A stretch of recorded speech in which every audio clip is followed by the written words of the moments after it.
Révélation sur l'enfer ensemble, en tant que groupe, 7 jeunes Colombiens ont été emmenés par Jésus-Christ pour visiter l'enfer. En raison de l'enregistrement duquel est tirée cette traduction, nous avons seulement pu traduire 6 témoignages. Premier témoignage Luc 16h19, il y avait un homme riche, qui était vêtu de pourpre et de fin lin, et qui chaque jour menait joyeuse et brillante vie. Un pauvre, nommé Lazare, était couché à sa porte, couvert d'ulcères, et désireux de se rassasier des miettes qui tombaient de la table du riche, et même les chiens venaient encore lécher ses ulcères. Le pauvre mourut et il fut porté par les anges dans le sein d'Abraham. Le riche mourut aussi et il fut enseveli. Dans le séjour des morts, il leva les yeux, et, tandis qu'il était en proie au tourment, il vit de loin Abraham, et Lazare dans son sein. Il s'écria, Père Abraham, aie pitié de moi, et envoie Lazare, pour qu'il trempe le bout de son doigt dans l'eau et qu'il me rafraîche la langue, car je souffre cruellement dans cette flamme. Abraham répondit, Mon enfant, souviens-toi que tu as reçu tes biens pendant ta vie, et que Lazare a eu les maux pendant la sienne, maintenant il est ici consolé et toi tu souffres. D'ailleurs, il y a entre nous et vous un grand abîme, afin que ceux qui voudraient passer d'ici vers vous, ou de là vers nous, ne puissent le faire. La Bible, la parole de Dieu, est très claire au sujet du ciel et de l'enfer. Dans le verset que nous venons de lire, le Seigneur nous parle de 2 endroits. Le ciel et l'enfer, la condamnation et le salut. Il n'y a aucun endroit intermédiaire. Le purgatoire n'existe pas. Les limbes, cet endroit où l'homme va après son départ sur la terre en attendant d'aller dans les cieux, n'existe pas non plus. La Bible est très claire à ce propos. 11 avril 1995, Dieu nous a donné une révélation qui va changer la trajectoire de nos vies. Nous venons à peine de commencer à connaître Dieu et sa parole. Nous sommes cet adolescent à qui Dieu a accordé le privilège et la grande responsabilité de partager ses révélations avec le monde. Tout a commencé aux alentours de 10 heures du matin. Nous étions en train de prier et de nous préparer pour aller à un pique-nique qui devait avoir lieu plus tard dans la journée. Soudainement, autour de 10 heures, une puissante lumière blanche s'est mise à briller à l'une des fenêtres. Lorsque la lumière est apparue, chacun de nous s'est mis à prier en langue et fut baptisé du Saint-Esprit. À ce moment, nous étions tous dans l'étonnement et fascinés par ce que nous voyions. Cette lumière glorieuse illuminait la pièce complètement. Cette lumière était beaucoup plus forte que la lumière du soleil. Au milieu de cette splendeur, nous pouvions voir une foule d'anges vêtus de blanc. Ces anges étaient d'une apparence superbe, si grands et si beaux à la fois. Au milieu de tous ces anges, nous avons vu quelque chose d'incroyable, le visage d'un homme. Cette image était celle d'un être spécial, un homme vêtu d'une longue robe sous un manteau très blanc. Ses cheveux étaient comme des fils d'or. Nous ne pouvions pas voir son visage car il brillait trop. Cependant, nous avons vu qu'il portait une ceinture dorée autour de sa poitrine. Il y était écrit, en lettres dorées, Roi des rois, Seigneur des seigneurs. Il portait des sandales d'or pur à ses pieds et sa beauté était sans égale. Lorsque nous avons vu la présence de cet homme, chacun de nous est tombé sur les genoux. Puis nous avons commencé à entendre sa voix. C'était si spécial et merveilleux, chaque mot transperçait notre cœur comme une épée à 2 tranchants, exactement comme c'est écrit dans la parole de Dieu, Hébreux 4h12. Il s'adressait à nous d'une manière simple mais très puissante. Nous l'avons clairement entendu nous dire, Mes petits enfants, ne soyez pas effrayés, je suis Jésus de Nazareth, et je vous ai visité pour vous montrer un mystère que vous pourrez raconter aux villes, aux nations, aux églises et à dans chaque endroit. Où je vous dirai d'aller, vous irez et où je vous dirai de ne pas aller, vous n'irez pas. La Sainte Bible, la parole de Dieu, dit dans Joël 2h28, Après cela, je répandrai mon esprit sur toute chair. Vos fils et vos filles prophétiseront, vos vieillards auront des songes, et vos jeunes gens des visions. Ce sont les temps que Dieu prépare pour tout le monde. Puis, quelque chose d'étrange est survenu. Une roche est apparue dans le milieu de la pièce et le Seigneur qui était avec nous a fait asseoir sur la roche. La roche était à environ 20 cm, 8 pouces du sol et un énorme trou est apparu au milieu du plancher. C'était une cave énorme, noire et terrifiante. Puis bientôt, nous sommes tombés de la roche et sommes descendus à travers cette cave dans le plancher. Tout était très noir et nous étions conduits au centre de la terre. Pendant que nous nous trouvions dans cette lugubre noirceur, nous étions effrayés. Nous étions si effrayés que nous avons dit au Seigneur, Seigneur, nous ne voulons pas aller à cet endroit. Ne nous amène pas là, Seigneur. Sors-nous d'ici, Seigneur. Avec un très beau sourire et une voix remplie de compassion, le Seigneur nous a répondu, cette expérience est nécessaire. Vous pourrez voir et en parler aux autres.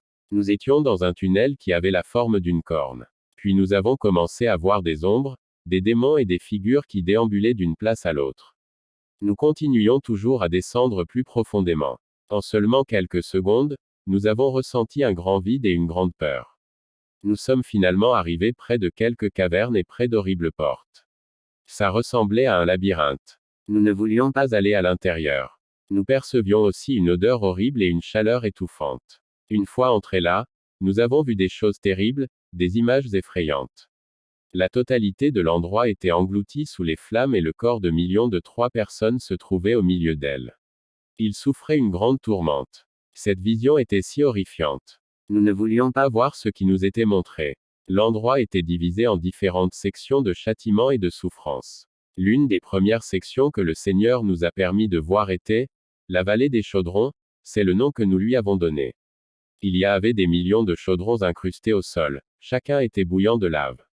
Il y avait, dans chaque chaudron, l'âme d'une personne venue en enfer après sa mort. À l'instant où ces âmes ont vu le Seigneur, elles se sont mises à crier et à hurler, Seigneur, aie pitié de nous. Seigneur, donne-moi une chance de sortir de cet endroit. Seigneur, sors-moi d'ici et je vais dire au monde que cette place existe réellement. Mais le Seigneur ne les regardait pas. Ils étaient des millions d'hommes, de femmes et de jeunes gens dans cet endroit. Nous avons également vu des homosexuels et des ivrognes souffrir dans la tourmente.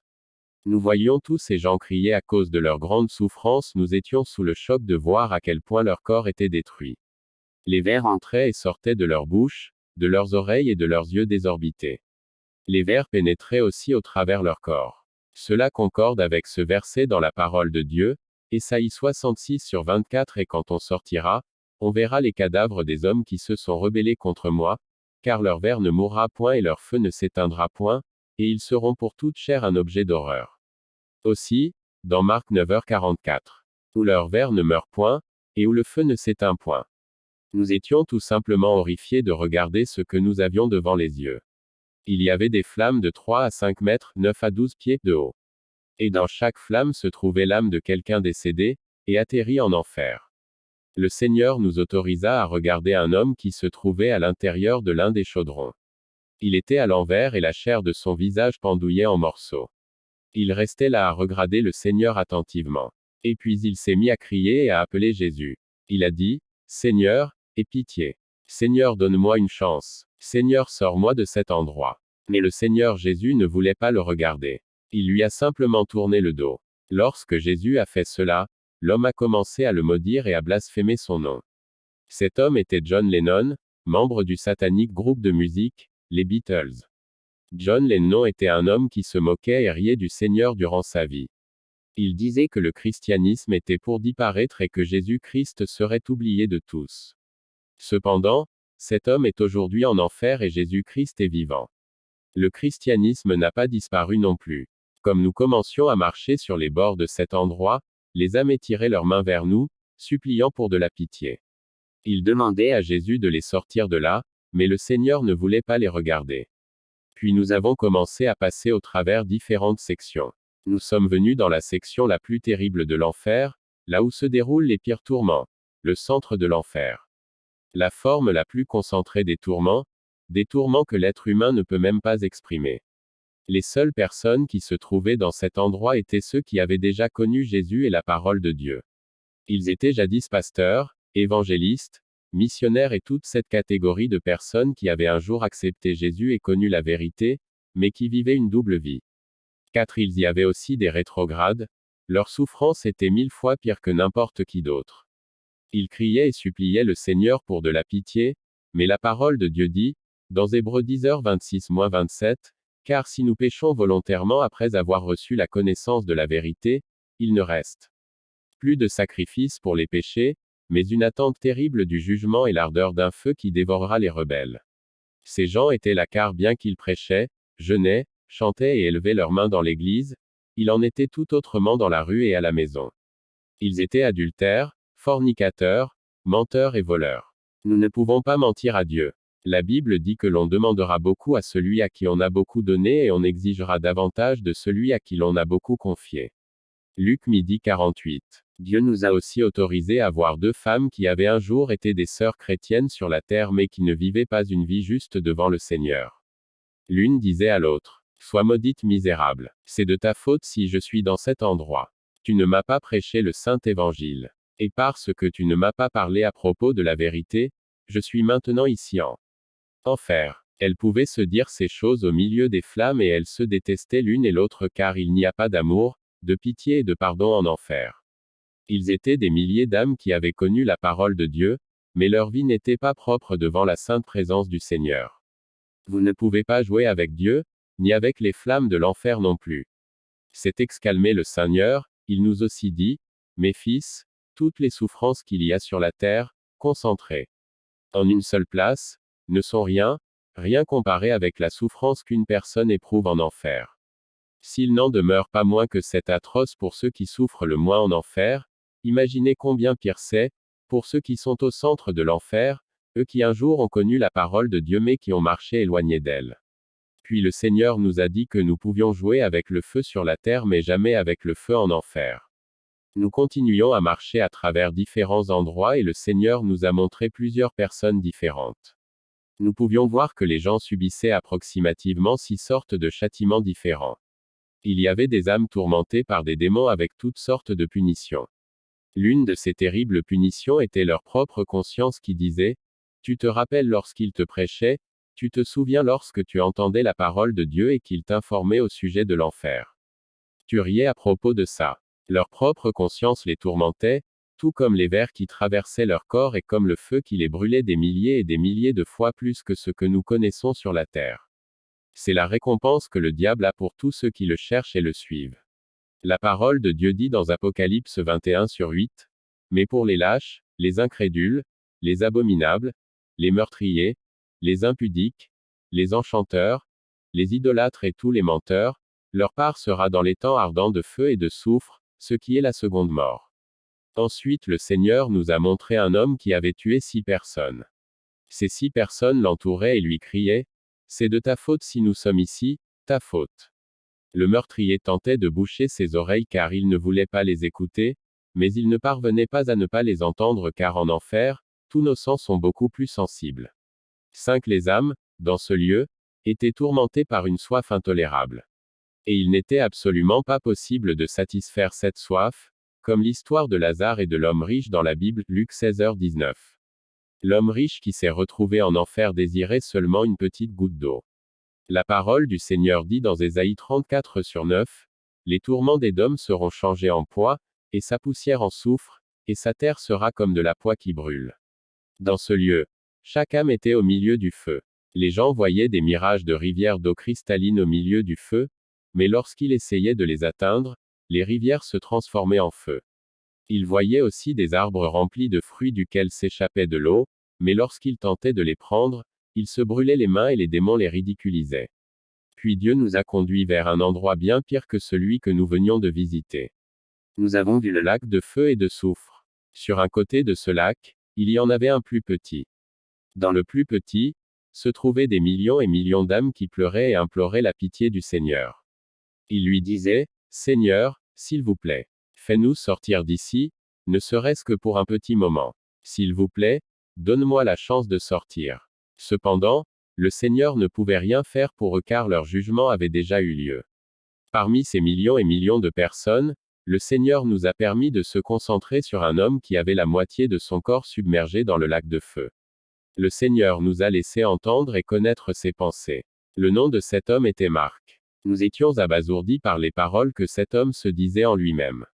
Nous avons appris une leçon éternelle en entendant ses pensées. Je donnerai n'importe quoi pour être à votre place maintenant.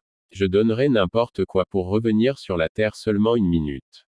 Je m'en ficherai d'être le plus misérable, le plus malade, le plus détesté ou l'homme le plus pauvre de la terre, je donnerai n'importe quoi pour revenir. Seulement pour une minute sur la terre. Le Seigneur Jésus tenait ma main. Jésus a répliqué aux pensées de Marc en lui demandant, « Marc, pourquoi voudrais-tu revenir sur la terre ne serait-ce que pour une minute ?» D'une voix sanglotante et tourmentée, il a répondu à Jésus, « Seigneur, je donnerais n'importe quoi pour revenir sur la terre une seule seconde, simplement pour me repentir et être sauvé. Lorsque le Seigneur a entendu ce que Marc venait de dire, j'ai vu du sang qui provenait des blessures de Jésus et ses yeux étaient remplis de larmes. Puis il a dit, c'est trop tard pour toi Marc. Les vers sont maintenant ton lit et ils sont ta couverture. Ésaïe 14h11. Lorsque le Seigneur lui a dit ces mots, il a coulé dans le lac pour toujours. Malheureusement, ces âmes n'ont plus aucun espoir. Seulement nous sur la terre avons encore aujourd'hui, la chance de nous repentir et d'aller au ciel avec notre Seigneur Jésus-Christ. Je laisse maintenant ma sœur poursuivre ce témoignage. Merci. 6. Deuxième témoignage. Lupé, que Dieu vous bénisse, chers frères bien-aimés. Dans la parole de Dieu, lisons Psaume 18h10. Il abaissa les cieux et descendit. Il y avait une épaisse nuée sous ses pieds. Lorsque le Seigneur a étendu sa main vers la mienne, j'ai agrippé sa main et nous avons commencé à descendre dans le tunnel. Le tunnel s'obscurissait de plus en plus à un point tel que je ne pouvais plus voir mon autre main. Soudainement, nous avons passé quelque chose de noir et scintillant qui faisait du bruit. La noirceur était si dense que vos mains ne pouvaient pas trouver les murs du tunnel. Notre descente fut si rapide, j'avais l'impression que mon âme se séparait de mon corps. Peu de temps après, j'ai senti une odeur de pourriture, comme de la chair putréfiée. Cette mauvaise odeur empirait à chaque seconde. Ensuite, j'entendis la voix de millions et de millions d'âmes. Ils criaient, pleuraient et gémissaient sans relâche. J'étais si effrayé que je me suis tourné vers le Seigneur et lui ai dit, Seigneur, où m'as-tu emmené? Seigneur, aie pitié de moi. Le Seigneur m'a simplement répondu, il est nécessaire que tu vois ces choses, tu pourras donc les raconter à tous. Puis nous avons continué à avancer à travers ce tunnel en forme de corne, jusqu'à ce que nous arrivions à un endroit complètement noir. Comme si j'avais tiré un rideau extrêmement épais devant mes yeux. Et là j'ai vu des millions et des millions de flammes. Pire encore, j'entendais des cris d'agonie mais je ne voyais personne. J'étais vraiment effrayé. J'ai dit au Seigneur, oh, je t'en prie Seigneur, aie pitié de moi. Oh, je t'en prie, aie pitié de moi. Ne me laisse pas dans cet endroit. Pardonne-moi. À ce moment-là, je ne savais pas que je n'étais qu'une spectatrice de l'enfer, je croyais que c'était le jour des règlements de compte. Me tenant devant le Seigneur Jésus, je tremblais violemment car je croyais vraiment que cela était la fin de ma vie. Nous nous sommes avancés plus près d'une flamme qui se trouvait en avant de nous. Elle était gigantesque et brûlait férocement. J'ai continué à descendre tranquillement, apercevant des multitudes de flammes et entendant des millions d'âmes pleurer à l'unisson. Et puis j'ai vu une table de bois qui n'était pas consommée par le feu. Il y avait dessus ce qui semblait être des bouteilles de bière. Elles semblaient rafraîchissantes, mais elles étaient remplies de feu. Comme je regardais, un homme est soudainement apparu. Sa chair était presque toute détruite et ce qui restait de son vêtement était plein de boue et brûlé. Il avait perdu ses yeux, sa bouche et tous ses cheveux, à cause du feu. Il pouvait me voir, même s'il n'avait plus ses yeux. Je vous rappelle que c'est l'âme d'une personne qui peut penser, raisonner et vraiment voir, non pas vos corps naturels. Cet homme a étendu sa main amaigrie vers le Seigneur et s'est mis à pleurer en disant, Seigneur, aie pitié de moi. Seigneur, aie pitié de moi. Je souffre, je brûle, je t'en prie, aie pitié et sors-moi. De cet endroit, le Seigneur l'a regardé avec pitié et j'ai senti quelque chose de chaud dans ma main. J'ai regardé et c'était du sang, le sang de Jésus. Le sang du Seigneur provenait de sa main pendant qu'il regardait cet homme souffrant, englouti par les flammes.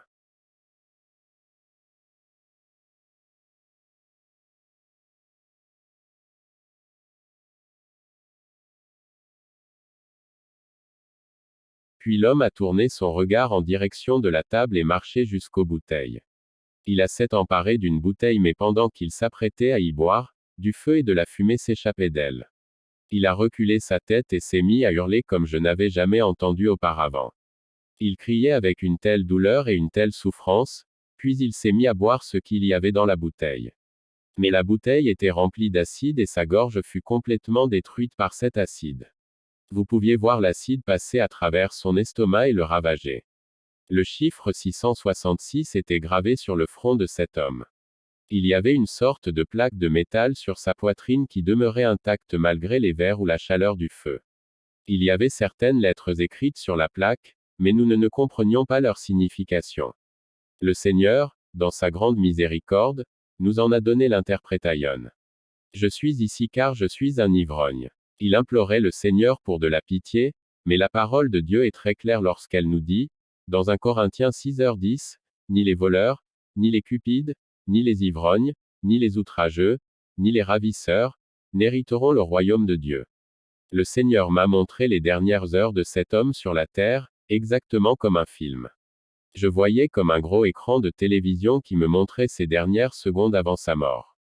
Le nom de cet homme était Louis et il était dans un bar. J'ai vu dans ce bar, la même table et les mêmes bouteilles. Autour de cette table se trouvaient ses amis. Je peux vous dire ceci maintenant, il n'y a qu'un seul vrai ami et son nom est Jesus Christ. Il est le fidèle ami. Louis buvait et ses amis aussi.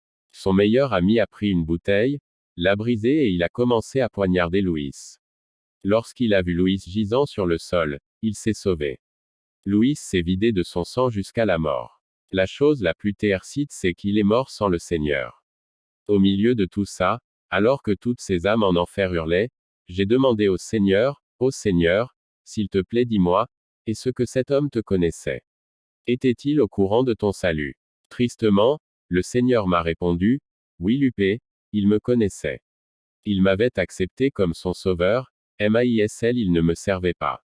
À ce moment-là, je me suis senti encore plus apeuré. Louis pleurait encore plus fort et criait, Seigneur ça fait mal. Ça fait mal, je t'en prie, aie pitié de moi. Il étendait sa main vers le Seigneur, mais c'est ma main que le Seigneur a pris à la place et nous nous sommes éloignés des flammes en marchant. Les flammes qui consumaient Louis sont devenues de plus en plus violentes et il pleurait encore plus fort, aie pitié de moi Seigneur. Aie pitié de moi. Il fut alors perdu dans les flammes. Nous avons poursuivi notre marche. Cet endroit était si grand et effrayant. Nous approchions une autre flamme et j'ai dit au Seigneur, Seigneur, je t'en prie, je ne veux plus voir rien d'autre. Je te supplie de me pardonner. S'il vous plaît, pardonne-moi. Je ne veux pas voir ça. Alors j'ai fermé mes yeux, mais qu'ils fût fermé ou ouvert, je voyais quand même. Cette flamme baissait lentement et j'ai commencé à entrevoir une femme. Elle était couverte de boue et la boue était pleine de vers. Il lui restait très peu de cheveux sur la tête et son corps était durci par cette boue infestée de vers. Cette femme était consumée par les vers qu'il y avait partout sur son corps. Et elle criait, Seigneur, aie pitié de moi. Seigneur, aie pitié de moi et pardonne-moi. Regarde-moi, ça fait mal, aie pitié de moi, enlève-moi ces vers. Sors-moi de cette place de tourment car ça huit fait tellement mal. Le Seigneur l'a simplement regardé avec un grand chagrin. Lorsque nous tenions sa main, nous pouvions ressentir la douleur et la peine dans le cœur du Seigneur pour toutes ces âmes perdues qui brûleraient dans le feu de l'enfer pour l'éternité. Cette femme n'avait pas de yeux ni de lèvres, mais elle pouvait encore voir et ressentir. La douleur était plus grande. Elle avait une bouteille pleine d'acide dans les mains mais elle croyait que c'était du parfum. Je pouvais voir que c'était de l'acide et que ça brûlait son corps chaque fois qu'elle le vaporisait. Malgré tout, elle continuait encore et encore à vaporiser cet acide sur son corps. Elle persistait à dire que c'était un parfum très coûteux. Elle croyait également qu'elle portait un magnifique collier, mais je voyais un serpent enroulé autour de son cou. Elle croyait qu'elle portait des bracelets de grande valeur, mais je voyais qu'en réalité, c'était des vers de 30 cm, un pied de long qui creusaient voracement dans ses os. Elle disait que ses bijoux étaient tout ce qu'elle avait, mais moi je voyais des scorpions et des vers partout sur son corps. Elle portait elle aussi une plaque métallique que tout le monde porte en enfer. Il était écrit, je suis ici pour vol. Cette femme n'avait aucun remords pour ses péchés. Le Seigneur lui a demandé, Magdalena, pourquoi es-tu ici? Elle a répondu, moi, ça ne me dérangeait pas de voler les autres. La seule chose qui était importante pour moi était mes bijoux et me procurer des parfums coûteux. Ça m'était égal qui je volais, en autant que j'avais fière allure. Je tenais la main du Seigneur pendant que je voyais les vers creuser au travers son corps tout entier. Magdalena tentait de se retourner cherchant quelque chose. Une fois de plus, j'ai demandé au Seigneur, Seigneur, est-ce que cette personne te connaissait? Et le Seigneur m'a répondu, oui, cette personne me connaissait. Magdalena regardait aux alentours en disant, Seigneur, où est cette femme qui me parlait de toi? Où est-elle? Je suis en enfer depuis 15 ans. Toutes les personnes en enfer se rappellent de tout. Magdalena continua à dire, où est cette femme? Je ne la vois pas. Je savais que son corps ne pouvait pas se retourner car sa chair demeurait dans la même position. Elle essayait de se tourner pour regarder dans d'autres flammes et trouver cette femme qui lui avait parlé de Dieu. Le Seigneur lui a répliqué, non, non, Magdalena, elle n'est pas ici. Cette femme qui te parlait à propos de moi, est avec moi dans le royaume des cieux. En entendant ces mots, elle s'est jetée d'elle-même dans les flammes qui la brûlaient bien davantage. Sa plaque métallique l'a condamnée comme étant une voleuse. Je veux que vous lisiez dans la parole de Dieu, à Ésaïe 3h24 au lieu de parfum, il y aura de l'infection. Au lieu de ceinture, une corde. Au lieu de cheveux bouclés, une tête chauve. Au lieu de large manteau, un sac étroit. Une marque flétrissante, au lieu de beauté. Comme nous poursuivions notre marche avec le Seigneur, j'ai vu une énorme colonne remplie de verre. Il y avait autour, une glissade faite d'un métal rouge et brûlant. Un panneau lumineux, qui pouvait être vu de partout, était accroché à la colonne. Sur ce panneau on lisait, Bienvenue tous les menteurs et les colporteurs, au bout de la glissade, se trouvait une lagune bouillante. Elle ressemblait à du soufre brûlant. Puis j'ai aperçu un homme complètement nu descendre de la glissade. À chaque descente, la peau des gens s'enlevait et collait sur les bords de la glissade. Et lorsqu'ils tombaient dans la lagune brûlante, leur langue s'étirait jusqu'à ce qu'elles explosent et puis les vers apparaissaient à la place de la langue. C'était le tout début des tourments. La parole de Dieu dit dans Psaume 73 sur 18-19, Oui, tu les places sur des voies glissantes, tu les fais tomber et les mets en ruine. Et quoi? En un instant les voilà détruits. 9 Après avoir vu tout ça, nous sommes sortis hors de l'enfer. Je veux simplement vous dire que les cieux et l'enfer sont beaucoup plus réels que ce monde physique que nous connaissons. C'est ici, que nous décidons quelle direction nous voulons prendre, passer l'éternité avec Jésus ou brûler en enfer. Le Seigneur nous a dit, sans la sainteté, aucun homme ne me verra, sans la sainteté aucun homme ne me verra. Hébreux 12:14, c'est pourquoi je veux vous dire la même chose aujourd'hui, sans la sainteté vous ne pouvez pas voir le Seigneur. Troisième témoignage, Sandra, allons dans la parole, à Matthieu 10h28, ne craignez pas ceux qui tuent le corps et qui ne peuvent tuer l'âme, craignez plutôt celui qui peut faire périr l'âme et le corps dans la géhenne. Dès qu'une âme arrive en enfer, la personne acquiert un corps de la mort. Le Seigneur Jésus a pris ma main et nous sommes descendus à travers un tunnel obscur et très profond qui nous a conduits au centre de la terre. Nous sommes arrivés à un endroit où il y avait plusieurs portes. L'une d'elles s'est ouverte et nous y sommes entrés avec le Seigneur. Je ne voulais pas m'éloigner de la main du Seigneur car je savais que si je le faisais, je resterais en enfer pour toujours. Une fois passé cette porte, j'ai vu un mur énorme. Il y avait des milliers de gens pendus par des crochets avec les mains enchaînées et liées au mur. Nous pouvions aussi voir plusieurs milliers de personnes, debout, au milieu des flammes. Nous nous sommes approchés devant l'une de ces flammes. Elle commençait à s'abaisser tranquillement. J'ai alors pu voir une personne dans cette flamme et lorsqu'elle parlait, je pouvais dire que c'était un homme. L'homme portait un affreux vêtement de prêtre, déchiré en lambeaux. Les vers se promenaient à l'intérieur et à l'extérieur du corps de cet homme. Il avait l'air calciné et brûlé par le feu. Ses yeux étaient sortis de leur orbite et sa peau fondait et tombait sur le sol. Mais après que la peau soit toute tombée, elle repoussait et tout le processus recommençait. Lorsque l'homme vit Jésus, il dit, Seigneur, aie pitié de moi, aie pitié de moi. Je t'en prie, laisse-moi sortir d'ici juste un instant. Juste une minute. Il y avait une plaque métallique sur sa poitrine et sur laquelle il était écrit. Je suis ici pour vol. Lorsque Jésus s'est approché, il demanda à l'homme, Quel est ton nom? L'homme lui répondit, Andrew, mon nom est Andrew Seigneur. Le Seigneur lui a ensuite demandé, Depuis combien de temps es-tu ici? Andrew lui répondit, Je suis ici depuis un très long moment. L'homme a commencé à lui raconter son histoire. Il disait qu'il avait la responsabilité de collecter la dîme et d'organiser la distribution monétaire pour les pauvres de son église catholique. Cependant, il volait l'argent à la place. Avec des yeux remplis de compassion, le Seigneur lui a demandé, Andrew, as-tu déjà entendu l'Évangile? Andrew lui répliqua, Oui Seigneur, il y eut une femme chrétienne qui était venue à notre église un jour et qui a prêché l'Évangile, mais je ne voulais pas l'accepter. Je ne voulais pas le croire, mais là, je le crois. Maintenant, je le crois que c'est vrai. Je t'en prie Seigneur, sors-moi d'ici, ne serait-ce que pour un moment, dis comme il parlait, les vers rampaient au travers de ses yeux, agaçant ses oreilles et retournaient à l'intérieur par sa bouche. Il essayait de les enlever avec sa main mais c'était impossible. Il hurlait horriblement et ne cessait d'implorer la pitié de Dieu. Il ne cessait de demander à Jésus de le sortir de cette place. Pire encore, il y avait des démons qui le tourmentaient, transperçant constamment sa chair avec leurs lances. Les démons ressemblaient en tout point à ces poupées que nous avons sur la terre appelées les Jordanos.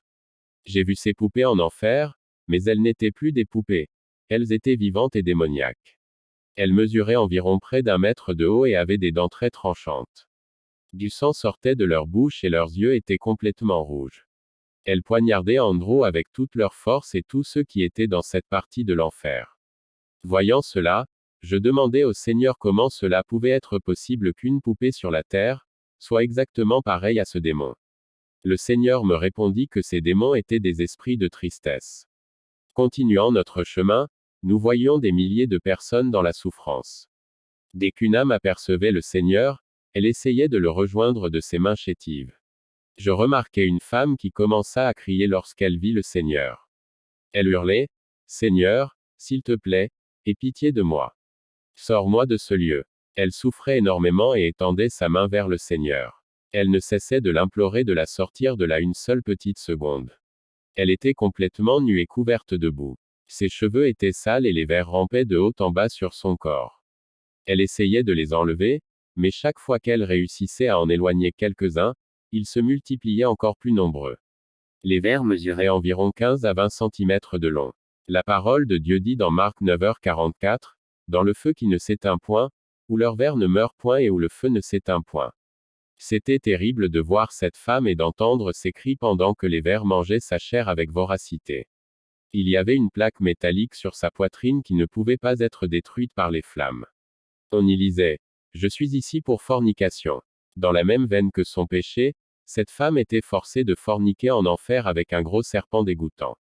Le serpent avait d'énormes épines tout autour de son corps. Des épines de 15 à 20 cm de long. Le serpent la pénétrait dans ses parties intimes et remontait jusqu'à sa gorge. Lorsque le serpent la pénétrait, elle se mettait à hurler. Elle implorait le Seigneur de la sortir de ce lieu encore plus intensément, « Seigneur, je suis ici pour fornication, je suis ici depuis 7 ans, depuis que je suis morte du sida. J'avais 6 amants et je suis ici pour fornication. » En enfer, elle devait répéter son péché encore et encore. Elle n'avait aucun repos, jour et nuit, souffrant de la même façon tout le temps. Elle tentait d'étirer sa main vers le Seigneur mais le Seigneur lui a simplement dit, « Blanca, c'est trop tard pour toi. Les vers seront ton lit et les vers te couvriront. » Ésaïe 14h11. Lorsque le Seigneur prononça ces paroles, une couverture de feu la recouverte et je ne pouvais plus la voir. Nous continuions à marcher et je voyais des milliers et des milliers de gens. Il y avait de jeunes gens, des adultes et des personnes plus âgées qui souffraient dans la tourmente.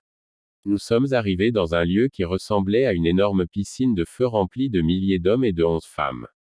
Tous avaient une plaque métallique sur la poitrine. Il y était écrit, « Je suis ici pour ne pas avoir donné les dîmes et les offrandes. » Lorsque j'ai lu cela, j'ai demandé au Seigneur, « Seigneur, comment peut-il être possible que ces personnes soient ici pour cette raison ?»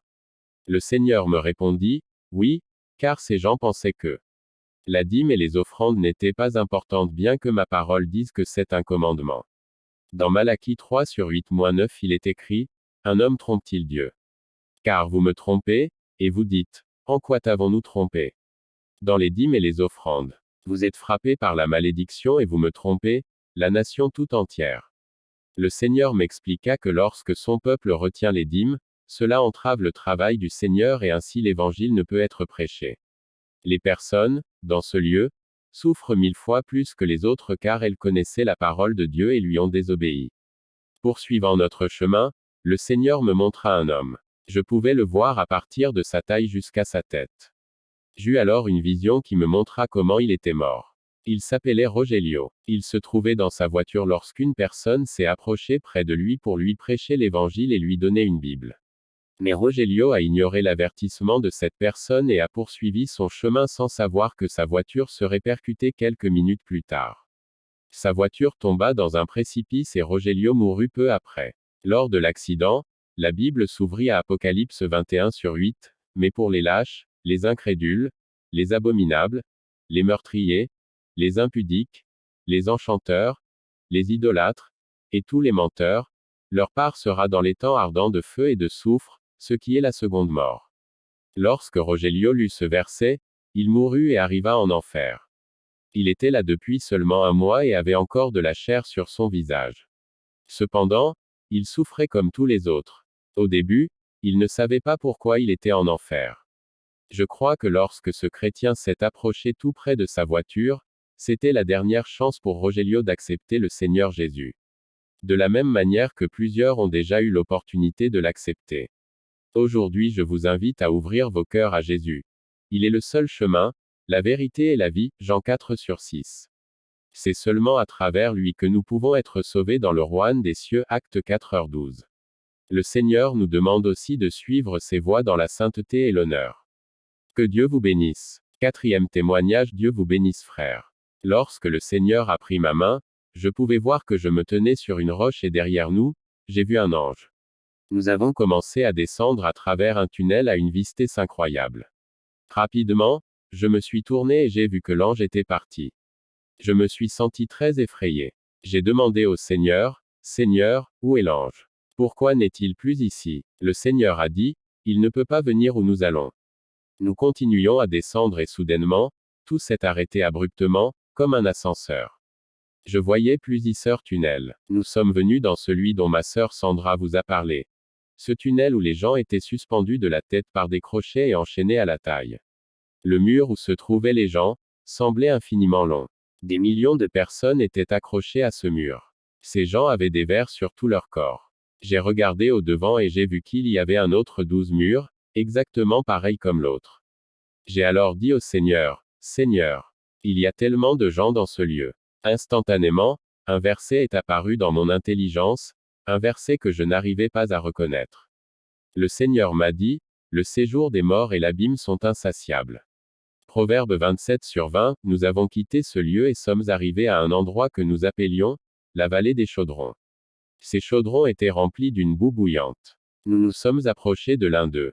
La première personne que j'y ai vue était une femme, son corps flottait et s'enfonçait avec la boue, mais lorsque le Seigneur l'a regardée, elle arrêta de bouger et demeurait en suspension dans la boue au niveau de la taille. Le Seigneur lui a demandé, Femme, quel est ton nom? Elle répondit, Mon nom est Rubiela. Ses cheveux étaient pleins de boue bouillante et la chair pendait de ses os noircis par le feu. Les vers pénétraient par les trous de ses yeux et ressortaient par sa bouche puis entraient à nouveau par son nez et agaçaient ses oreilles. Lorsque les vers ne pouvaient entrer, il creusait simplement un trou pour pénétrer dans une autre partie du corps, ce qui occasionnait une douleur indescriptible. Elle criait, Seigneur, s'il te plaît, sors-moi de ce lieu. Aie pitié de moi. Je ne peux plus continuer comme ça encore longtemps. Arrête tout ça, Seigneur. S'il te plaît, aie pitié de moi. Le Seigneur lui a demandé pourquoi elle était là. Elle était là à cause de la vanité. Ce même mot était écrit sur la plaque de métallique qu'elle avait sur la poitrine. Dans sa main se trouvait une bouteille tout à fait normale, mais à ses yeux, la bouteille ressemblait à un parfum très coûteux.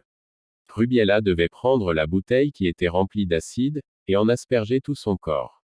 Cela faisait fondre sa chair, lui causant une grande douleur. Elle criait au Seigneur, Seigneur, s'il te plaît, aie pitié de moi. Je ne peux plus rester ici. Juste une seule seconde, Seigneur. Je ne suis pas en train de vous dire que c'est un péché d'utiliser du parfum, mais le Seigneur nous a expliqué que cette femme était là à cause de son parfum, comme la parole de Dieu nous dit dans Deutéronome 5/7, tu n'auras point d'autre Dieu devant ma face. Elle était là car sa beauté, ses parfums et sa vanité avaient la première place dans sa vie. Toutefois, le Seigneur Jésus est le roi des rois et le Seigneur des seigneurs. Il doit être le premier dans votre vie. C'est pourquoi cette femme était là. Tristement, le Seigneur la regarda et dit, Rubiela, c'est trop tard pour toi, les vers seront ton lit et les vers te couvriront. Lorsque le Seigneur a dit cela, une couverture de feu l'a recouverte complètement. Pendant que son corps se consumait à l'intérieur du chaudron, elle souffrait horriblement. Nous sommes alors partis loin de cet endroit et sommes arrivés dans un lieu où se trouvaient des portes gigantesques. Comme nous nous en approchions, elles se sont ouvertes pour nous. Derrière ces portes se trouvait une caverne géante. Tandis que je regardais, je voyais différentes couleurs qui bougaient comme un nuage de fumée. Soudainement, nous entendions de la musique, salsa, ballenato, rock et différentes sortes de musique populaire que les gens écoutent à la radio. Le Seigneur a fait un mouvement avec ses mains et nous avons vu des millions et millions de personnes accrochées avec des chaînes aux mains. Ils sautaient frénétiquement au-dessus du feu. Le Seigneur nous regarda et dit, regardez, ceci est le salaire des danseurs. Ils devaient sauter frénétiquement de haut en bas au rythme de la musique. Si c'était un air de salsa qui jouait, ils 13 devaient sauter au même rythme. Si c'était n'importe quel autre style de musique qui jouait, ils devaient sauter au rythme de cette musique. Ils ne pouvaient jamais arrêter de sauter. Mais pire encore, leurs chaussures avaient des talons mesurant 15 cm, 6 pouces de long. Toutes les fois qu'ils sautaient, ces talons perçaient leurs pieds et ils n'avaient jamais un seul instant de repos. Lorsque quelqu'un tentait d'arrêter, les démons venaient immédiatement et le poignardaient avec des lances, le maudissaient et disaient, Loul. C'est ton royaume maintenant. Loue Satan. Loul. Tu ne peux pas arrêter. Loul. Loul. Tu dois le louer. Tu dois sauter. Tu dois danser. Tu ne peux pas arrêter une seule seconde. C'était terrible car plusieurs de ces personnes étaient des chrétiens qui connaissaient le Seigneur mais qui se trouvaient dans des boîtes de nuit lorsqu'ils sont morts. Peut-être vous demandez-vous, où est-il écrit dans la Bible que c'est mal de danser? Dans Jacques 4/4, la parole de Dieu dit, adultères que vous êtes. Ne savez-vous pas que l'amour du monde est inimitié contre Dieu? Celui donc qui veut être ami du monde se rend ennemi de Dieu. Aussi dans 1 Jean 2h15-17, n'aimez point le monde ni les choses qui sont dans le monde. Si quelqu'un aime le monde, l'amour du Père n'est point en lui. Car tout ce qui est dans le monde, la convoitise de la chair, la convoitise des yeux et l'orgueil de la vie, ne vient point du Père, mais vient du monde. Et le monde passe, et sa convoitise aussi, mais celui qui fait la volonté de Dieu demeure éternellement. Souvenez-vous, le monde passera et tout périra, mais celui qui fait la volonté de Dieu vivra pour toujours. Mes amis et frères, lorsque nous avons quitté cet endroit, nous avons vu quelque chose qui ressemblait à des ponts qui divisaient l'enfer en différentes sections de torture. Nous avons vu un esprit marcher sur UNR Passerelle. Cet esprit ressemblait en tout point à une poupée que nous avions déjà vue sur la Terre. Ces poupées s'appellent Treasures Trolls, les trolls trésors. Ils ont différentes couleurs de cheveux, un visage de vieil homme mais un corps d'enfant, sans aura ni sexuel. Leurs yeux sont pleins de méchanceté. Le Seigneur nous a expliqué que ce sont des esprits de perte. Cet esprit avait une lance dans la main et marchait pompeusement sur cette passerelle, comme s'il faisait partie de la royauté. Comme nous marchions, il poignardait les gens en bas avec sa lance. Il les maudissait en disant, vous vous rappelez le jour où vous étiez à l'extérieur d'une église chrétienne et que vous ne vouliez pas venir à l'intérieur. Vous vous rappelez le jour où il vous prêchait et que vous ne vouliez pas écouter. Vous vous rappelez le jour où ils vous ont donné un dépliant de l'évangile et que vous l'avez jeté.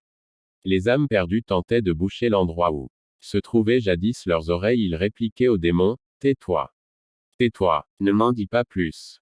Je ne veux pas en savoir davantage, tais-toi. Cependant, l'esprit méchant éprouvait beaucoup de plaisir à le faire car cela causait beaucoup de douleur à leurs âmes. Nous avons continué à marcher avec le Seigneur. En regardant une masse de personnes, nous avons remarqué un homme qui criait plus fort que les autres qui brûlaient à cet endroit. Il disait, Père, Père, aie pitié de moi. Le Seigneur ne s'était pas arrêté pour le regarder avant cela mais lorsqu'il a entendu le mot, Père, il a tremblé et s'est retourné. Jésus l'a regardé et lui a dit, Père. Tu m'appelles Père. Non, je ne suis pas ton Père et tu n'es pas mon Fils. Si tu étais mon Fils, tu serais maintenant avec moi dans le royaume des cieux. 14. Tu es le fils de ton père le diable. Immédiatement, une couverture de feu est venue recouvrir son corps tout entier. Le Seigneur nous a raconté l'histoire de cet homme. L'homme l'avait appelé Père car il le connaissait. Il allait à l'église et écoutait Dieu à travers sa parole et a obtenu plusieurs promesses de Dieu. Nous avons donc demandé, qu'est-il arrivé Seigneur? Pourquoi est-il ici alors? Le Seigneur répliqua, il vivait une double vie. Il vivait d'une façon à la maison et d'une autre à l'église. Il croyait dans son cœur, eh bien, personne ne vit près de moi, ni le pasteur ou même un frère, alors je peux faire ce que je veux. Mais il a oublié que les yeux du Seigneur sont partout sur chacune de vos voies et que personne ne peut mentir et se cacher du Seigneur. La parole de Dieu nous dit, ne vous y trompez pas. On ne se moque pas de Dieu. Ce qu'un homme aura semé, il le moissonnera aussi. Galates 6/7, cet homme souffrait 1000 fois plus que les autres. Il payait une double condamnation, une pour ses péchés et l'autre pour avoir pensé qu'il pouvait tromper le Seigneur. Aujourd'hui, les gens essaient de classifier la gravité des péchés. Ils croient que les homosexuels, les voleurs et les meurtriers sont de plus grands pécheurs que les menteurs ou colporteurs. Mais aux yeux du Seigneur, tous ces péchés ont le même poids et le même salaire. La Bible nous dit que le salaire du péché c'est la mort, l'âme qui pêche c'est celle qui mourra. Romains 6h23, Ézéchiel 18h20. Mes amis, mes frères, je vous invite à accepter l'invitation de Jésus. Jésus étendra sa main miséricordieuse vers vous si vous vous repentez. La parole du Seigneur dit qu'il sera accordé miséricorde pour celui qui change sa voie et qui se repent. C'est vraiment mieux d'y croire maintenant que d'attendre et de découvrir le pénible chemin plus tard. Dieu vous bénisse. Cinquième témoignage, la parole de Dieu nous dit dans Romains 6h23. Car le salaire du péché c'est la mort, mais le don gratuit de Dieu, c'est la vie éternelle en Jésus-Christ notre Seigneur. Lorsque nous sommes descendus là, je ressentais la douleur et j'expérimentais ce que c'était d'être mort. J'étais très effrayé par tout ce que je voyais. Je réalisais qu'il y avait beaucoup de personnes dans cette place, tout criait et pleurait. La noirceur était totale, mais avec la présence de Dieu, la noirceur se dissipait. Nous pouvions voir des milliers et milliers de personnes pleurer, réclamant aide et pitié. Ils criaient au Seigneur de les sortir de là. Nous ressentions une vive douleur car nous savions que le Seigneur souffrait énormément lorsqu'il les voyait. Plusieurs crient au Seigneur de les sortir de là seulement pour une seconde. Le Seigneur leur demanda, « Pourquoi veux-tu sortir ?» Et ils répondaient, « Car je veux être sauvé.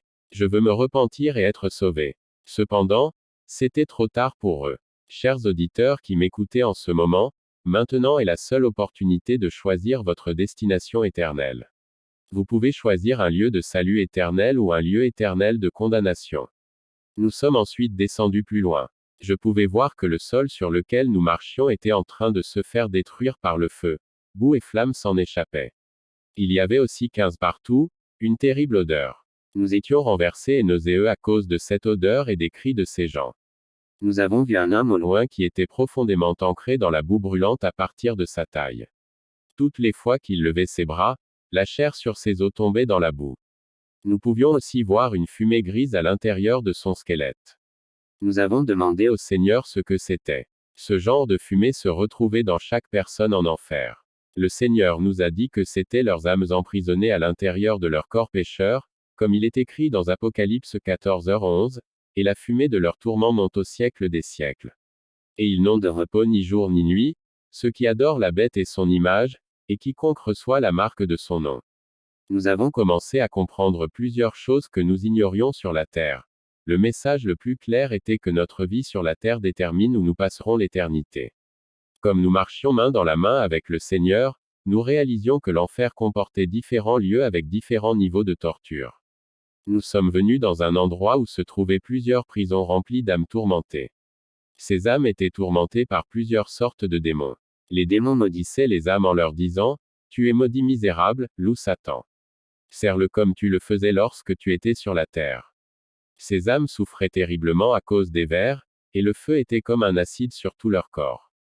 Nous avons vu 2 hommes à l'intérieur d'une cellule de prison, chacun avait un poignard dans la main et se poignardaient mutuellement. Ils se disaient l'un à l'autre, « Sois maudit misérable. C'est de ta faute si je suis ici. Tu m'as fait venir ici car tu m'as caché la vérité et tu ne m'as pas fait reconnaître le Seigneur. Tu ne m'as pas laissé le recevoir. Tant de fois j'en aurais eu la chance et tu ne m'as pas laissé l'accepter. Voilà pourquoi je suis tourmenté jour et nuit. » À travers une vision, le Seigneur nous a montré leur vie sur la terre. Nous les voyions ensemble dans un bar. Une dispute a éclaté et dégénéré en bataille. Ils étaient tous les deux ivres. L'un d'eux s'est emparé d'une bouteille brisée et l'autre a sorti un couteau. Ils se sont battus jusqu'à ce que chacun soit blessé mortellement. Ces 2 hommes étaient condamnés à répéter ce scénario pour toujours. Ils étaient aussi tourmentés par le souvenir de leur amitié sur la terre. Ils étaient alors de meilleurs amis qui s'aimaient comme des frères. Je veux vous dire aujourd'hui qu'il existe un seul vrai ami et son nom est Jésus de Nazareth. Il est le véritable ami. Il est l'ami fidèle qui est avec toi à chaque instant. En poursuivant notre marche, nous avons vu une femme à l'intérieur d'une autre cellule. Elle roulait dans la boue. Ses cheveux étaient tout emmêlés et boueux. À l'intérieur de cette même cellule se trouvait un long et gros serpent. Il bougeait tout près d'elle, entourant son corps et la pénétrait dans ses parties intimes. Elle était forcée d'avoir des contacts sexuels avec ce serpent. Dans ce lieu, tous les hommes et les femmes qui vivaient dans la fornication étaient obligés de répéter cela en enfer. Ils devaient faire cela avec un serpent qui était recouvert de piquants longs de 15 centimètres. Le serpent déchirait son corps chaque fois qu'il venait à l'intérieur d'elle. Elle pleurait au Seigneur lui demandant d'arrêter cela. Elle ne voulait plus souffrir. Fais que ça arrête. Je ne veux plus faire cela. S'il te plaît, arrête cela. Elle implorait le Seigneur pendant que le serpent venait à l'intérieur d'elle déchirant son corps encore et encore. Nous tentions de boucher nos oreilles à ces cris mais nous pouvions quand même l'entendre. Nous tentions encore plus fort de boucher nos oreilles, mais ça n'aidait pas. Nous avons dit au Seigneur, s'il te plaît Seigneur, nous ne voulons plus voir et entendre cela. S'il te plaît. Le Seigneur a répondu, il est nécessaire que vous voyiez cela car vous pourrez en parler aux autres puisque mon peuple se fait détruire, mon peuple ignore le véritable salut, le véritable chemin vers le salut. Nous avons poursuivi notre marche et avons vu un lac gigantesque avec des milliers de personnes au milieu de flammes. Ils agitaient leurs mains demandant de l'aide mais plusieurs démons volaient au-dessus de ce lieu. Ces démons utilisaient des lances dont la tête était courbée en forme de S. Ils s'en servaient pour blesser les personnes qui brûlaient dans le lac. Les démons se moquaient et les maudissaient en leur disant, « Sois maudit misérable. Maintenant tu dois adorer et louer Satan. Loue-le comme tu le faisais quand tu étais sur la terre. » Il y avait des milliers et milliers de personnes. Nous étions effrayés, nous sentions que si nous ne tenions pas la main du Seigneur, nous serions laissés dans ce lieu horrible. Nous étions terrifiés par ce que nous ressentions. À cette distance nous avons vu un homme debout, agonisant et qui souffrait une grande douleur. 2 démons volaient au-dessus de lui et le tourmentaient. Ils creusaient dans son corps avec leurs lances et enlevaient ses côtes. Ils riaient aussi de lui durant tout ce temps. Même plus loin, le Seigneur me montra que l'homme était également tourmenté de s'inquiéter sans cesse pour la famille qu'il avait laissée sur la terre. L'homme ne voulait pas que sa famille atterrisse dans le même endroit de tourment. Il était préoccupé car il n'avait jamais transmis le message du salut. Il était tourmenté car il se rappelait qu'une fois, il avait eu la chance de recevoir ce message. Il était une personne très importante pour transmettre ce message à sa famille, mais il a préféré l'ignorer et maintenant, il était préoccupé à propos de sa femme et de ses fils. Les tourments continuaient et pendant que les démons coupaient ses bras, il tomba dans la boue brûlante. Dû à la douleur de la boue qui brûlait, il remuait comme un ver, d'une place à l'autre. La chair tombait de ses os à cause de la chaleur. Puis il a commencé à glisser comme un serpent, tentant de sortir de là. Mais chaque fois qu'il essayait, les démons le repoussaient et il coulait encore plus profond dans la boue.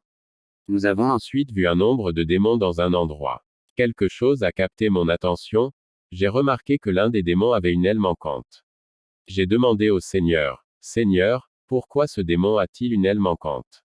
Le Seigneur dit, « Ce démon a été envoyé sur la terre pour un but mais il n'a pas pu accomplir sa tâche et il a été retourné en enfer par l'un des servants de Dieu. Puis Satan est venu, l'a puni et a coupé l'une de ses ailes. » Nous avons alors compris qu'en tant que chrétiens, nous avons toute l'autorité et la puissance dans le nom de Jésus pour bannir les démons et les principautés. Chers amis qui entendez ces mots en ce moment, ce témoignage n'est pas pour la condamnation mais pour le salut. Vous pouvez donc vous examiner vous-même et regarder la condition de votre cœur devant le Seigneur. Ceci est pour que vous changiez vos voies pour le salut et non pour la condamnation. Maintenant, élevez votre cœur devant le Seigneur et confessez vos péchés. Ainsi 17 donc, si le Seigneur venait en ce moment même, vous pourriez aller avec lui au lieu d'aller dans cet endroit de tourment où il y a des pleurs et des grincements de dents. Là, vous comprendrez vraiment pourquoi Jésus nous a rachetés à grand prix à la croix du Calvaire. Nous avons vu plusieurs personnes en enfer qui ignoraient pourquoi elles se trouvaient là. Leur vie était remplie d'activités qu'ils ne pensaient pas être des péchés. Cher ami, examine-toi toi-même. Ne crois pas que mentir, voler et être vaniteux sont des choses acceptables. Ce sont des péchés aux yeux du Seigneur. Chers frères, détournez-vous de ces choses et arrêtez de les faire. Je vous donne ce message pour que vous puissiez cesser de pécher obstinément et ainsi regarder davantage la face du Seigneur. 6e témoignage Psaume 62/13, à toi aussi, Seigneur. La bonté, car tu rends à chacun selon ses œuvres. Le matin que le Seigneur nous a visités dans cette pièce, il nous a pris par la main et nous avons commencé à descendre. Mon cœur était rempli de peur, je ne peux même pas le décrire. Je savais seulement que je ne devais pas quitter la main de mon Sauveur. Je sentais que Jésus était ma vie, ma lumière et tout mon espoir était en lui. Sans lui, j'aurais été laissé dans ce lieu. Je n'avais jamais pensé que j'irais dans cet endroit. Je ne croyais tout simplement pas qu'un tel endroit puisse exister. Même en tant que chrétien, j'avais toujours cru que le purgatoire était l'enfer, mais Dieu m'a démontré la réalité de l'enfer. Arrivé en enfer, j'ai senti ce lieu trembler. Et tous les démons qu'il y avait là couraient se cacher car aucun d'eux ne pouvait supporter la présence du Seigneur. Nous entendions les âmes captives crier encore plus fort car elles savaient que Jésus de Nazareth était là. Elles savaient qu'il y avait une seule personne qui pourrait possiblement les sortir de là. Ils avaient cet espoir, même si c'était un faux espoir. Nous marchions main dans la main avec Jésus et sommes arrivés à la section de la fornication. Jésus s'est retourné pour regarder une femme totalement recouverte par le feu. Quand Jésus l'a vue, elle a commencé à sortir tranquillement du feu mais ses souffrances ne cessaient point. Elle était nue et nous pouvions voir toutes ses caractéristiques physiques. Son corps était sale et sentait très mauvais. Ses cheveux étaient désordonnés et elle avait également de la boue vert jaunâtre sur son corps. Elle n'avait plus de yeux et ses lèvres tombaient en morceaux. Elle n'avait plus d'oreilles, seulement les trous. Avec ses mains, dont les os étaient carbonisés, elle prenait la chair qui tombait de son visage et tentait de la remettre en place. Mais cela lui causait encore plus de douleur. Elle s'est alors mise à trembler et à crier plus fortement. Ses cris étaient interminables.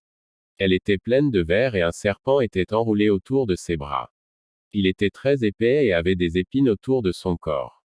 Cette femme avait aussi le chiffre 666 gravé sur son corps. Le chiffre de la bête, mentionné dans le livre de l'Apocalypse. Apocalypse 4/9-11. Elle portait également une plaque sur sa poitrine, faite d'un métal inconnu que le feu ne pouvait consommer. Sur cette plaque était écrit quelque chose dans une langue étrange, mais nous comprenions ce qui était écrit. Nous lisions, Jésus dit ici pour fornication. 18 Quand Jésus l'a aperçue, il lui a demandé, Helena, pourquoi es-tu ici? Tout en répondant à Jésus, son corps se tordait par la douleur de ses tourments. Elle lui dit qu'elle était ici à cause de la fornication. Elle ne cessait de demander pardon au Seigneur. Puis nous avons commencé à voir l'événement de sa mort. Lorsqu'elle est morte, elle avait eu une relation sexuelle avec l'un de ses amants.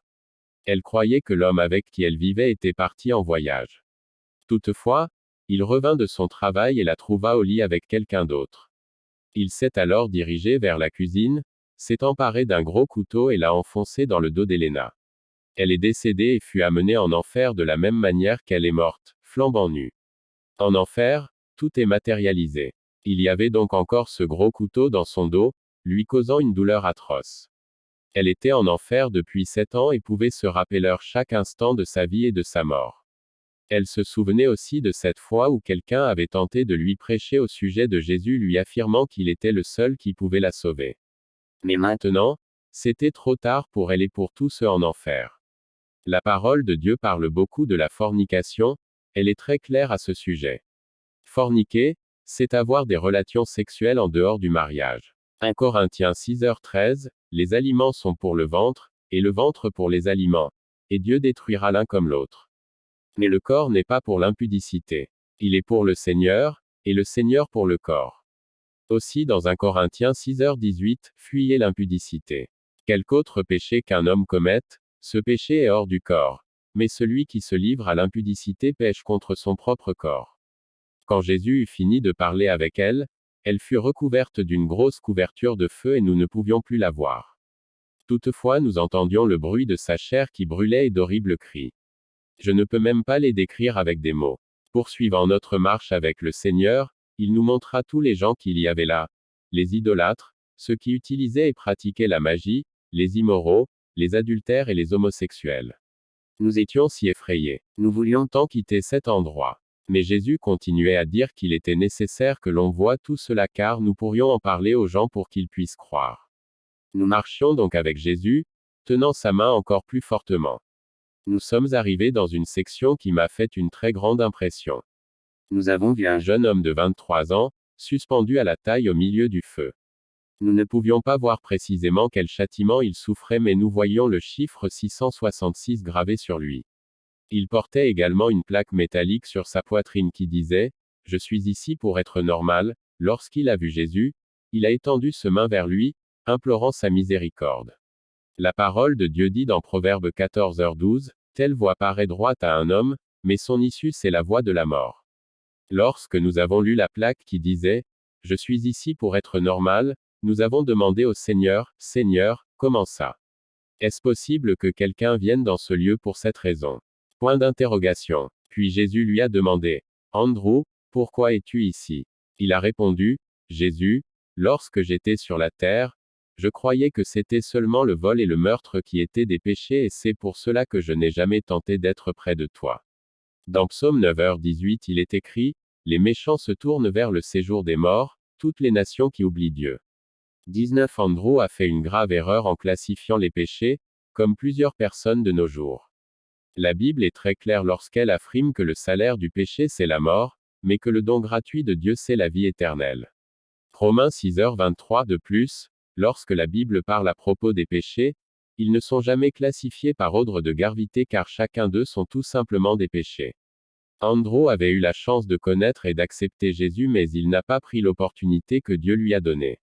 Peut-être a-t-il eu un millier d'occasions de connaître le Seigneur, mais il n'a jamais voulu le connaître et c'est la raison pour laquelle il était là. Alors une grosse couverture de feu a recouvert son corps et nous ne l'avons plus vu. Nous continuions à avancer avec Jésus. Au loin, nous apercevions quelque chose tomber, comme des morceaux de matériel. En nous approchant, nous avons finalement vu que c'était des gens qui tombaient en enfer et ce, à tout moment. Des gens qui venaient tout juste de mourir sur la terre sans avoir accepté Jésus-Christ dans leur cœur. Nous avons vu plusieurs démons courir vers un jeune homme et commencer à détruire son corps. Immédiatement, son corps a commencé à être rempli de verre. Il criait, non, qu'est-ce que c'est que ça? Arrêtez, je ne veux pas être dans cet endroit. Arrêtez ça, ça ne peut qu'être un rêve. Sortez-moi de cette place. Il ne savait même pas qu'il était mort et qu'il était mort sans Jésus dans son cœur. Les démons se moquaient de lui et ne cessaient de tourmenter son corps. Puis le chiffre 666 est apparu sur son front et une plaque métallique sur sa poitrine. Même si nous ne pouvions voir pour quelle raison il était venu en enfer, nous savions assurément qu'il n'en sortirait jamais. Le Seigneur nous a expliqué que les tourments de tous ces gens en enfer seraient encore plus grands le jour du jugement. S'ils souffraient d'une manière horrible maintenant, je ne peux imaginer combien plus encore ils souffriront après le jour du jugement. Nous n'avons pas vu un seul enfant là. Nous avons seulement vu des milliers et des milliers de jeunes gens, hommes et femmes de différentes nationalités. Néanmoins, en enfer, il n'y a plus aucune nationalité au niveau social. Tous y viennent pour être tourmentés et punis. Il n'y avait qu'une seule chose désirée par chacun d'eux et c'était la chance de sortir ne serait-ce que pour une seconde. Ils désiraient aussi recevoir une seule goutte d'eau pour rafraîchir leur langue, comme l'histoire de l'homme riche dans la Bible, Luc 16h19. Mais ce n'était plus du tout possible, ils ont choisi où ils voulaient passer leur éternité. Ils ont décidé de le passer sans Dieu.